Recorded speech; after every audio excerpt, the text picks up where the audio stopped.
হরে কৃষ্ণ। তো সামনে হোলি আসছে, দোল পূর্ণিমা আসছে, এই টাইমে তোমরা মোটামুটি অনেকেই মায়াপুরে আসতে চাও। তো আমি আজকে দেখাবো তোমাদের যে মায়াপুরে আসলে কোন দিকটা থাকবে, মায়াপুরের কাছাকাছি কোথায় হোটেল ভাড়া পাওয়া যায়, গেস্ট বা যে মানে মায়াপুর এরিয়ার মধ্যে অনেক যে জায়গা আছে, অনেক ভবন আছে, সেখানে কিভাবে থাকা যায় সেগুলো আজকে তোমাদের সঙ্গে শেয়ার করব। তো চলে যাই মায়াপুরে। তো হাওড়া থেকে কাটোয়া লোকাল ধরে আমি চলে এসেছি নবদ্বীপ ঘাটে। তো আমি নবদ্বীপ ঘাটটাই ডাইরেক্ট এই জন্য দেখাচ্ছি, ট্রেনের জার্নিগুলো দেখাচ্ছি না, ওগুলো তো সচরাচর জানোই তোমরা যে শিয়ালদা থেকে সব জায়গা থেকেই পাওয়া যায়। তো আমি ফেরিতে উঠে পার হয়ে গেছি। ফেরিতে উঠে পার হওয়ার পরে এবার যাবো মায়াপুরের দিকে। এখান থেকে টোটো চাপবো, টোটো চেপে তারপরে সোজা চলে যাবো মায়াপুরে। আর টোটো এসে আস্তে আস্তে ফার্স্ট যে মন্দিরগুলো দেখছিলাম এগুলো দেখে ভীষণ ভালো লাগছিল। তো তোমরা আসলে এগুলো কিন্তু তোমরা অবশ্যই দেখতে পাবে। তো এই টাইমটা মায়াপুর কিন্তু ভালো, আর কয়েকদিন পরে আসতে পারবে না, প্রচন্ড গরম আর প্রচন্ড কষ্ট হয়ে যাবে। আর 14 তারিখে যে অনুষ্ঠানটা আছে, যে জন্য আমার ভিডিওটা করা আর কি, যে গুরু পূর্ণিমা আছে, গুরু পূর্ণিমার যে মেলার অনুষ্ঠান, সেটার আপডেট কি, সেটার আপডেট দেওয়ার জন্যই আমি কিন্তু আসছি। কিন্তু মায়াপুর যে মেন মন্দির, তার আগে যেতেই কিন্তু এত সুন্দর সুন্দর অনেকগুলো আরো মন্দির দেখা যায়। তো এর মধ্যে এই কয়েকদিনে আর কি, মানে এই 14 তারিখের মধ্যে কে কে আসছো, তারা যদি কেউ আমার ভিডিও দেখো কমেন্ট করে জানিও। আর এইসব মন্দিরের মধ্যে কোন কোন মন্দির ঘুরছো আর সবচেয়ে ভালো তোমাদের কোনটা লাগলো সেই জিনিসটা কিন্তু কমেন্ট করে জানিও। তো এই দেখো ফার্স্ট লুকেই দেখে নিয়েছি মন্দির। এটার জন্যই তো আসা, ভীষণ শান্তি লাগছে আর ভীষণ সুন্দর। আর এই টাইমটা কুয়াশা পড়ছে এদিকে, তো ওই জন্য আরো বেশি ভালো লাগছে। তো ফাইনালি আমি মন্দিরের সামনে একদম চলে এসেছি। এই নতুন মন্দিরটা এখনও কিন্তু এই মন্দিরটা উদ্বোধন হয়নি। তো আমি এখন যাবো এখান থেকে ডাইরেক্ট, আমার একটা বন্ধুর রুম আছে সেখানে, কারণ এখন ভালো লাগছে না। তো বন্ধুর রুমটা থেকে রেস্ট করে তারপর আবার ভিডিও স্টার্ট করছি। তো আমি যেখানে আছি এটা আমার একটা বন্ধুর ফ্ল্যাট। এখানে মায়াপুরের যে মন্দির আছে দেখতে পাচ্ছ, এই যে এইখান থেকে মাত্র একটুখানি আগে এসেই আর কি, এখানে একটা হসপিটাল, তার সামনেই আমার একটা বন্ধুর ফ্ল্যাট। সেখান থেকে দেখো মন্দিরের জাস্ট লুকসটা কত সুন্দর লাগছে। বা তো আমিও তোমাদের সঙ্গে আজকে শেয়ার করবো যে এই সময় মায়াপুরে কোথায় কি হয় আর কি, ভালো অনুষ্ঠান হয়, মেলা হয়, সেই জিনিসগুলোই তোমাদের সঙ্গে শেয়ার করবো আজকে, যাতে তোমাদের আর কি ঠিকঠাক গাইডেন্সটা হয় আর। তো মায়াপুরে কিন্তু হোটেল বা গেস্ট হাউসের কমতি নেই, প্রচুর আছে প্রচুর। কিন্তু হোলির টাইমে যেহেতু একটা বিশেষ দিন, ওই টাইমে বহুত লোক আসে এখানে ঘুরতে। তো ওই জন্য আগাম চেষ্টা করবে আর কি কোনোভাবে কোথাও কন্ট্যাক্ট করে বুক করার। আমি চেষ্টা করব কিছু হোটেল বা গেস্ট হাউসের নাম্বার তোমাদের সঙ্গে এই ভিডিওটার মাধ্যমে শেয়ার করার কাছাকাছি। তো আমি দেখতেই পাচ্ছ আমি কোথায় ছিলাম, আমি ওই যে সাদা যে হোটেলটা আছে ওইখান থেকেই আমি আর কি আসছি। এখানে অনেক ধরনের খাবার দোকান সব কিছু কিন্তু পেয়ে যাবে, ভেজ, মানে ম্যাক্সিমাম ভেজ আর কি। আর এখান থেকে কত কাছেই মন্দির, ভীষণ ভালো লাগছে। আমি এখন যাব। তো আমার যে বন্ধুটা আছে ও যেহেতু ইসকনের একজন মেম্বার আর কি, এখানেই থাকে, এখানেই কাজ করে। তো ওর কাছে কুপন আছে। তো আমি বাইরে খাবার খাবো না এখন দুপুর। ওর কাছে বললো কুপন আছে গেস্টদের জন্য, যে কুপন থাকে, সেই কুপনের দিয়েই আমি এখন খাবার খাবো। তো অ্যাকচুয়ালি ইসকনে যেটাকে খাবার খাওয়া বলা হয় না, প্রসাদ পাওয়া বলা হয়, সেই প্রসাদ পেতে যাচ্ছি। 2টোর সময় এই প্রসাদ দেবে। এই প্রসাদে কী কী আছে সেটা তোমাদের সঙ্গে শেয়ার করবো। এখানে মন্দির যে আছে, মন্দিরের সামনে কিন্তু প্রচুর ধরনের থাকার জায়গা আছে। এই জায়গাগুলো সব বুক করতে পারো, ঠিক আছে। অনেক বড় বড় সব ভবন আছে, এগুলো সব বুক করতে পারো। তার সামনে পেছনে আমি যেটা বলছিলাম যে এখানে কিন্তু এসি নন এসি সব ধরনের হোটেল আছে। তো কোনো হোটেলের কমতি নেই। হোলির টাইমটায় প্রচুর লোক হয়ে যায়, ওই জন্য আর কি পাওয়া মুশকিল হয়ে যায়, হিউজ লোক হয়ে যায়। আর টোটো অ্যাভেলেবেল আছে, বেশি দেয় না, 200 টাকা 250 টাকাতে পুরো যতগুলো আর কি ঘোরার জায়গা আছে সব ঘুরিয়ে দেয়। তো আমি এখন যাবো একটু মন্দিরের ভেতর দিকটা।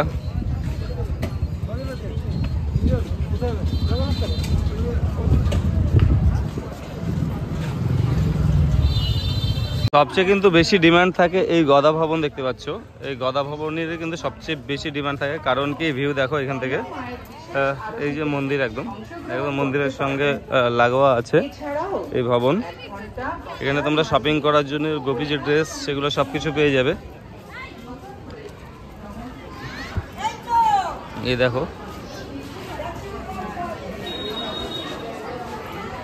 এটার ডিমান্ড সবচেয়ে বেশি থাকে। এরকম আরও অনেক ভবন আছে। তো এই সময় অ্যাভেলেবেল আছে অনেকেই দেখলাম ফাঁকা, কিন্তু আর কয়েকদিন পর কিন্তু ফাঁকা পাবে না।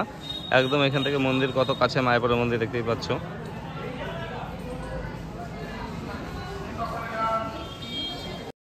তো এই দেখো সবাই, যে গৌরাঙ্গ যে মার্কেট, এটা হচ্ছে ওই যে মেলা আছে, মেলার যে মার্কেটটা গুরু পূর্ণিমার যে মার্কেট মেলা আর কি, সেই মেলা 2025-এ কিন্তু হচ্ছে এবার মায়াপুরে, যেটা দেখানোর জন্য বেসিক্যালি আর কি আমি এসছি। তো সবাই হয়তো এই সময় মনে করে যে কোনো প্রোগ্রাম হচ্ছে কি না। মায়াপুরের প্রোগ্রাম কিন্তু কোনোদিনই বন্ধ থাকে না। তো এখানে তোমরা চলে আসতে পারো, রুম নিতে পারো, ঠিক আছে। জাস্ট এটা দেখলেই মনটা আমার ভরে যায়। হোপ এটা দেখার জন্যই তোমরা সবাই মায়াপুরে আসো। এই যে মন্দিরটা, মায়াপুর ধামের সবচেয়ে বেস্ট আকর্ষণ, এটা ভীষণ ভালো লাগে। আর এই সিজনে আসলে কিন্তু তোমরা প্রচুর পরিমাণে ফুল পাবে, মানে চতুর্দিকে এত ফুল হয়ে আছে, ভীষণ ভালো লাগবে তোমাদের ছবি তোলার জন্য, ভিডিও করার জন্য মন ভরে যায়। যারা যারা এসছো তারা জানোই, ঠিক আছে। তো সবাইকে কে আসছো কমেন্ট করে জানিও। তো মায়াপুরের যে মেলাটা, সেটা কিন্তু শুরু হয়ে গেছে, গৌর পূর্ণিমা মেলা, সেই মেলা কিন্তু শুরু হয়ে গেছে। তো ওই মেলাটা চলবে 14 তারিখ অবধি, মানে দোল পূর্ণিমা অবধি। তখন তোমরা ওখানে, তখন একটা বড় পুজো হয়, ওই টাইমটা সবাই আসার চেষ্টা করবে। হোটেল কিন্তু সব এখন থেকেই বুক, কোনো হোটেলে মোটামুটি ফাঁকা নেই। তো এই সময় আসলে কিন্তু তোমরা এমনি হিউজ পরিমাণ ফুলও দেখতে পারবে এখানে। এই টাইমটাই হয় শেষের দিকে ফুল, তবুও কিন্তু এত পরিমাণ ফুলও এখানে দেখতে পাবে। পরিবেশ ভীষণ সুন্দর।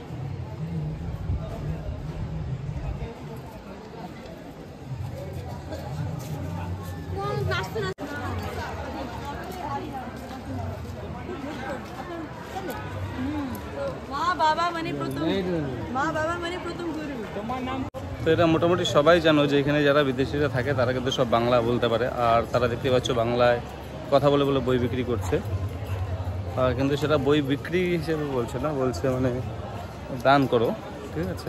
বেশ সুন্দর একটা জিনিস। মায়াপুরের সৌন্দর্য তো কারো মানে বলার কিছু নেই আর কি, এখানে সৌন্দর্য এত সুন্দর। তো এই টাইমটা আরও বেশি হয়। আর এখন যে মেলাটা চলছে, এই মেলাটার যে মেন যে সেটা কিন্তু মানে পুজো, সেটা কিন্তু 14 তারিখে হবে। তো যারা যারা আসার চলে আসো, এখানে প্রচুর ধরনের ভবন আছে, থাকার প্রচুর হোটেল আছে। ভিতরে ভবনগুলো মোটামুটি বুকিং হয়ে গেছে। যদি অনলাইনে করতে পারছো তো করো, আর যদি না পারো তো ডাইরেক্ট এসেও করতে পারো যদি ফাঁকা থাকে। বাট আশেপাশে প্রচুর হোটেল আছে, সেসব হোটেলেও কিন্তু এসে থাকতে পারো। কীভাবে পড়তে হয় আর কি। তো মায়াপুর এসে যদি ধুতি আর না পরলাম আর কি, ধুতি তিলক এসব যদি নাই করলাম, তাহলে মায়াপুরের মজা কি। তো জগন্নাথ আমাকে তার জন্য ধুতিটা পরানো শেখাচ্ছে। তো পরাবার ধুতিটা পরে নিয়ে আগে, তারপরে আবার কথা হচ্ছে তোমাদের সঙ্গে।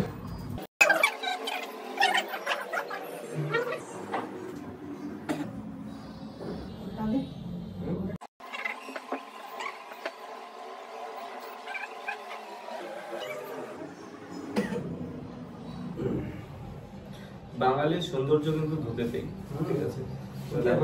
ধুতি আর পাঞ্জাবিতে কিন্তু বাঙালির সৌন্দর্য। কিন্তু আমরা এখন একটু অন্যরকম হয়ে সবকিছু পরি, কিন্তু ধুতি এই দেখো ছেলে কি হ্যান্ডসাম, আর আমি তো খতরনাক, সেটা তো তোমরা জানোই। এবার তিলক কাটবো, এবার তিলক কাটা হবে। তিলকে কি দিতে হয়? তিলক আর এটা কি দিলি? নারকেল তেল, গঙ্গা জল। ওটা গঙ্গা জল, নারকেল তেল বলে।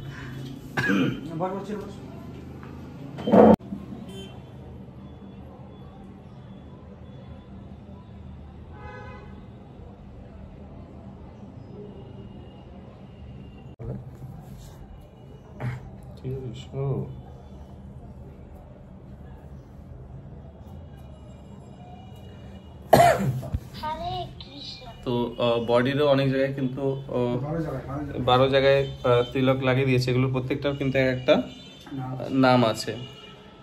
তো কি নাম আমার ঠিকঠাক জানা নেই। জগন্নাথ জানিস? ও জানে, ওর কাছ থেকে কোনো একদিন শুনে শেয়ার করে দেবো। কেউ যদি জানো তা কমেন্ট করে দিও যে 12 জায়গায় যে লাগানো হয় তিলক, সেই তিলকের মানে নামগুলো কি। তো এবার একটা পাঞ্জাবি পরে নেবো, আর আমরা চলে যাবো ডাইরেক্ট মায়াপুরে। কীর্তন হচ্ছে, কীর্তন মেলা হচ্ছে, সেই কীর্তন মেলার আজকে শেষ দিন। ভালো দিনে এসেছি মায়াপুরে আজকে আমি। তো কেমন লাগছে বলো তিলক করার পরে, আগের লুক আর পরের লুক কমেন্টে জানিয়ে সবাই। তো হরে কৃষ্ণ, দেখতেই পাচ্ছ আমার পুরো ধুতি আর পাঞ্জাবি পরা কমপ্লিট। তিলক কাটাও কেমন হয়েছে বলবে তিলক কাটার পরে আর কি কেমন লাগছে। আর কে কে মায়াপুরে আসছো এর মধ্যে এই যে এখন যে অনুষ্ঠানটা হবে বা হচ্ছে, এটা 14 তারিখ অবধি হবে, 14 তারিখেই লাস্ট। সেদিন যে স্নানটা হয় ওটাকে কি বলে? গৌড় পূর্ণিমা ফেস্টিভ্যাল, তাই তো? তো গৌড় পূর্ণিমা ফেস্টিভ্যালে কে কে আসছো? এখানে কিন্তু যে ভগবানকে সেদিন স্নান করানো হয়, আর সেখানে যে স্নানের যে অমৃত জলটা চরণামৃত বলে, তা সেই চরণামৃত কিন্তু পান করার একটা সুবিধা আছে এখানে, মানে পেয়ে যাবে, ওটা দারুণ। তো কে কে 14 তারিখে আসছো আর কি, আর হোলি থেকে কে কে মায়াপুরে আসছো কমেন্ট করে জানিও।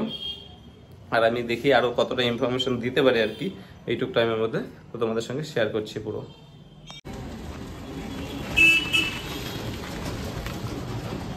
যদি পারে বাইক চালাতে অসুবিধা হয় না?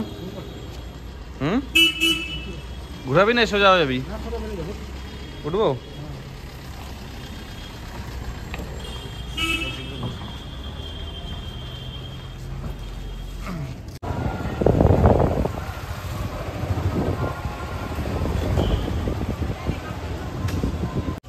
তো এইখানে যতগুলো ঘর আছে এখানে যারা ব্রহ্মচারী মহারাজরা আছে তারা থাকেন, তাই তো?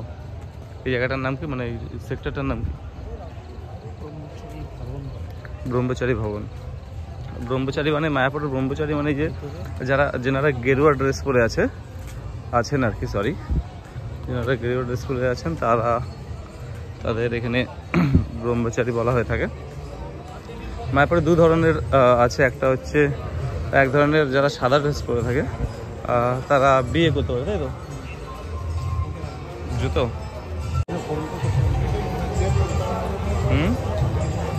দেখে দেবো তো, এখন তো ভিতরে প্রবেশ করিনি তো, ভিতরে তো ওটা। সন্ধ্যাবেলা দেখো কত লোক এসছে, অনেক ভিড়, মানে এখন রোজ এমনি ভিড় হয় যেহেতু এখানে মেলা শুরু হয়েছে।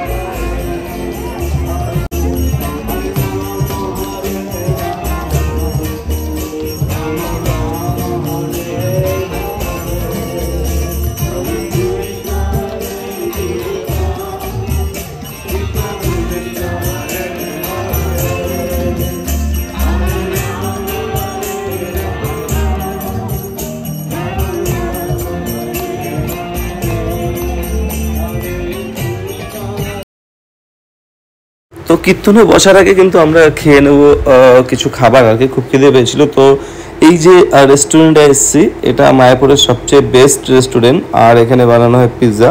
এখানে পিৎজা কিন্তু ভীষণ সুন্দর, এখানে ডেকোরেশন কি দারুণ করেছে দেখো, মন ভরে যাবে একদম।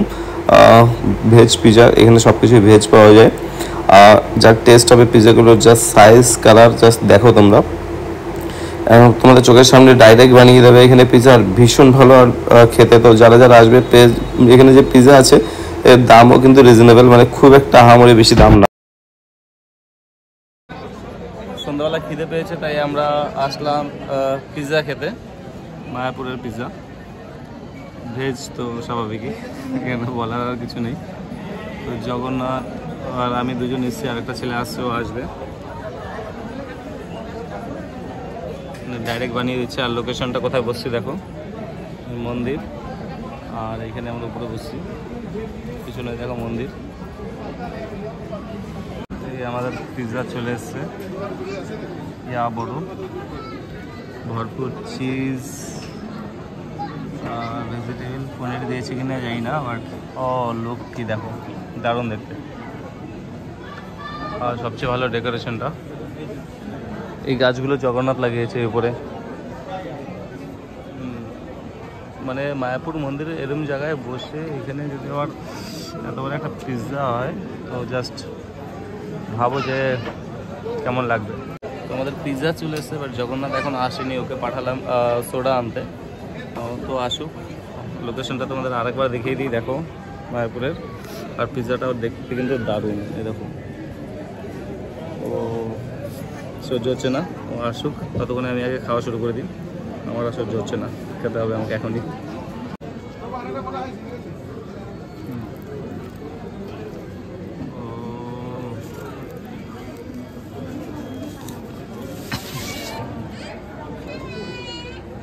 চিজ বলতে গেছিস পিৎজাটা দেখতে তো ভালোই টেস্ট।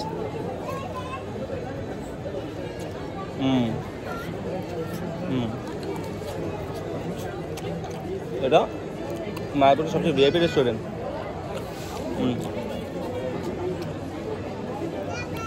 ওই ছেলেটা কই? এত বড় পিৎজা দুজন শেষ করতে পারবি?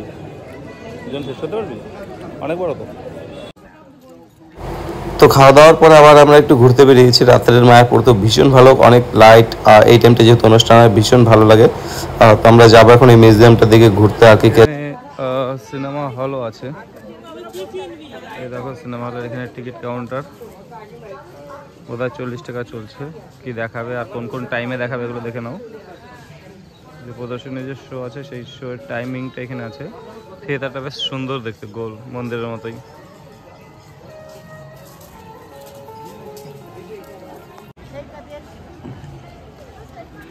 সন্ধ্যাবেলা যেমন লাগে, নতুন যে মন্দির আছে সেটা কিন্তু রাত কোনো লাইট দেওয়া হয়নি উপরে, বাট তবুও ভালো লাগছে। আর এই মিউজিয়াম যেটা আছে, মিউজিয়ামে পুরো লাইট দিয়ে সাজানো আছে। এই টাইমটার প্রচুর লোক হয়, আর যত দিন বাড়বে তত লোক বেশি বাড়বে, কারণ 14 তারিখে যে গুরু পূর্ণিমা আছে সেই পূর্ণিমার প্রোগ্রাম আছে, ওই জন্য ওই দিন এত ভিড় হয় মানে কি বলবো। বাট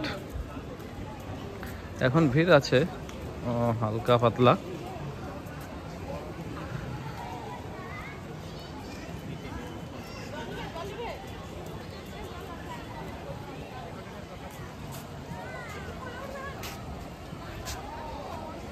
তো আমরা পিৎজা খাওয়ার পরে এবার চলে এসেছি মিউজিয়ামের কাছে।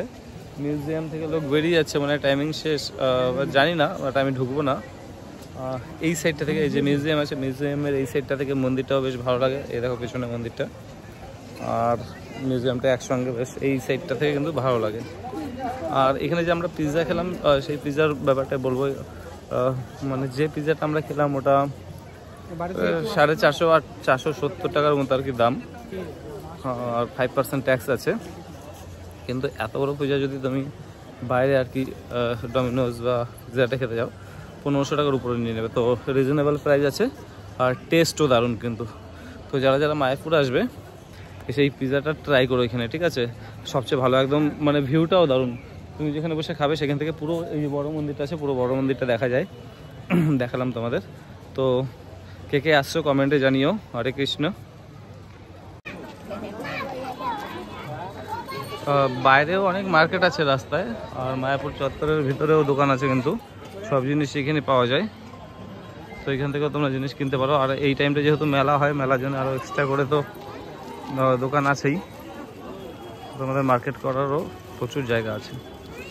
তো মায়াপুর এরিয়ার ভিতরে যে থাকার জায়গা, যেমন গদা ভবন, নামহট্ট ভবন, এরকম ভবনগুলো আছে, গীতা ভবন, যে ভবনগুলোর যে রেট আছে শুনলাম মানে 4 বেড আর কি, 4 জন ঘুমাতে পারবে, 500 টাকা কিন্তু পার নাইট নেয়। তো আমার মনে হয় খুব কমই আছে, কিন্তু এই টাইমটা আসলে কিন্তু পাওয়ার চাপ হয়ে যায়। অনলাইনে বুকিং করার ব্যবস্থা আছে, অনলাইনে মায়াপুরের যে অনলাইন সাইট আছে সেখান থেকে বুক করতে পারো, অনলাইনে বুকিং করার ব্যবস্থা আছে।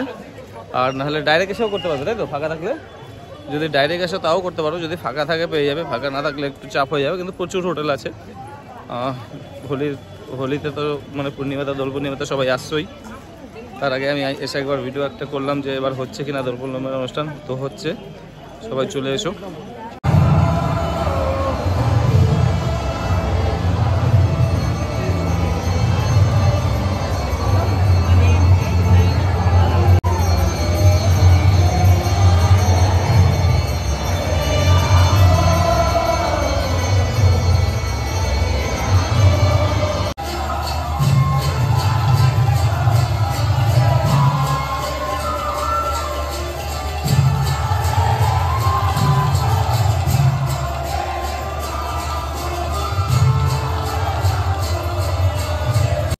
তো বন্ধুরা, কেমন লাগলো এবারের মায়াপুর ট্রিপ আমার? আর কে আসছো এই সময় হোলিতে? কারো যদি কোনো ইনফরমেশন দরকার থাকে এক্সট্রা কমেন্ট করে জানাবো। সবাই ভালো থেকো, সুস্থ থেকো। হরে কৃষ্ণ। দেখা হচ্ছে পরবর্তী ব্লগে।